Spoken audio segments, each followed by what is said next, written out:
On s'est déjà tous demandé, en regardant une bouteille d'huile bien claire ou en tartinant de la margarine, comment on passe de simples graines à des produits aussi courants dans nos cuisines. Eh bien, aujourd'hui, on va décortiquer ensemble tout ce parcours industriel. Mais avant de plonger dans la technique, il faut se poser une question un peu plus large. Derrière les marques qu'on connaît tous, qui sont les vrais poids lourds qui façonnent ce qu'on mange au quotidien? Et la réponse, eh bien, elle donne un peu le vertige. Voici les géants de l'agroalimentaire. Des noms comme Nestlé, PepsiCo, on parle de chiffres d'affaires qui se comptent en dizaines de milliards d'euros. Ça montre bien à quel point notre alimentation est en fait entre les mains d'un tout petit nombre d'acteurs mondiaux. Bon, maintenant qu'on a le tableau général, on va zoomer sur un secteur bien précis de cette immense industrie, celui des corps gras. Parce que oui, c'est un monde bien plus vaste qu'on ne l'imagine. Ça couvre bien sûr les huiles végétales qu'on utilise tous les jours, mais aussi des graisses animales comme le beurre, des produits transformés comme la margarine, et même des dérivés techniques qu'on retrouve un peu partout dans l'industrie. Et ce qui est vraiment frappant, c'est de voir que tout ce marché repose sur une poignée de plantes. Rien qu'avec l'huile de palme et le soja, on a déjà quasiment 60% de toute la production mondiale. C'est énorme. Si on ajoute le colza et le tournesol, on a la quasi-totalité de ce qui arrive dans nos assiettes. Allez, entrons dans le vif du sujet. Comment est-ce qu'on transforme concrètement une petite graine de tournesol en une bouteille d'huile? C'est un processus industriel assez fascinant qui se fait en plusieurs étapes bien définies. Voilà un peu la feuille de route. Tout commence par un grand nettoyage. Ensuite, on enlève la coque, c'est le décortiquage.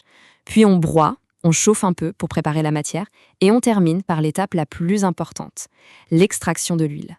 La toute première étape, c'est donc le grand ménage. On fait passer les graines sur d'immenses tamis qui vibrent pour enlever absolument tout ce qui n'est pas la graine. La terre, les cailloux, les morceaux de feuilles, c'est super important pour avoir une huile de qualité, mais aussi pour ne pas abîmer les machines qui vont suivre. Une fois que tout est propre, on passe au décortiquage. Pour les graines comme le tournesol par exemple, on va casser la coque pour ne garder que le cœur, l'amande, là où se trouve toute l'huile. Ça permet d'avoir une huile plus pure et le résidu solide qu'on appelle le tourteau est bien plus riche et sert souvent à nourrir les animaux. Les graines, maintenant propres et sans leur coque, sont écrasées par des rouleaux géants. Juste après, elles sont chauffées. Alors attention, on ne les cuit pas.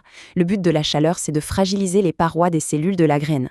En gros, ça prépare le terrain pour que l'huile puisse s'échapper beaucoup plus facilement juste après.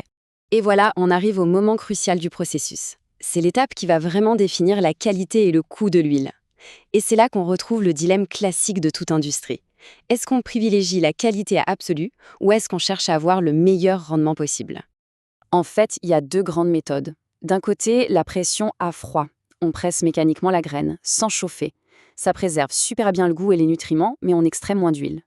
De l'autre, l'extraction à chaud. Là, grâce à la chaleur, on arrive à sortir beaucoup plus d'huile.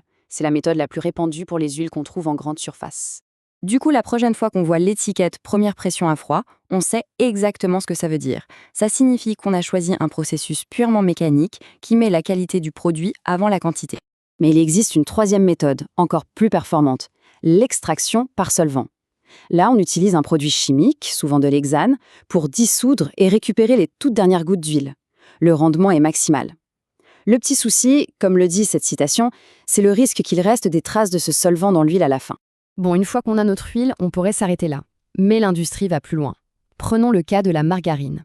C'est un exemple parfait de génie alimentaire. Comment on prend cette huile liquide pour la transformer en une pâte solide et tartinable? À la base, la recette est un vrai défi. C'est une émulsion, c'est-à-dire un mélange de deux choses qui, normalement, ne peuvent pas se mélanger, l'huile et l'eau.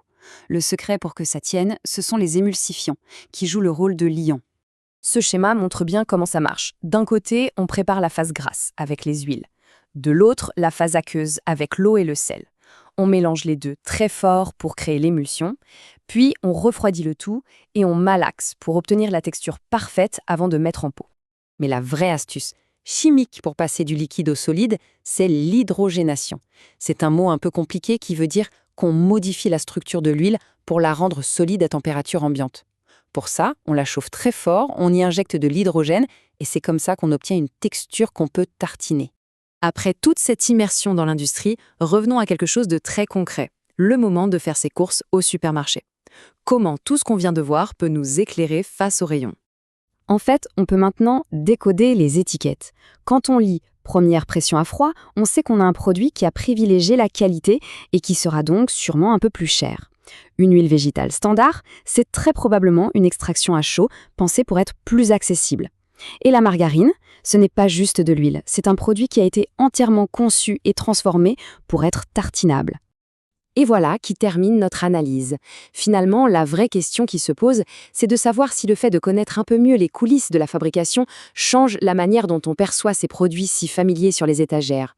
C'est une interrogation qui mérite d'être posée.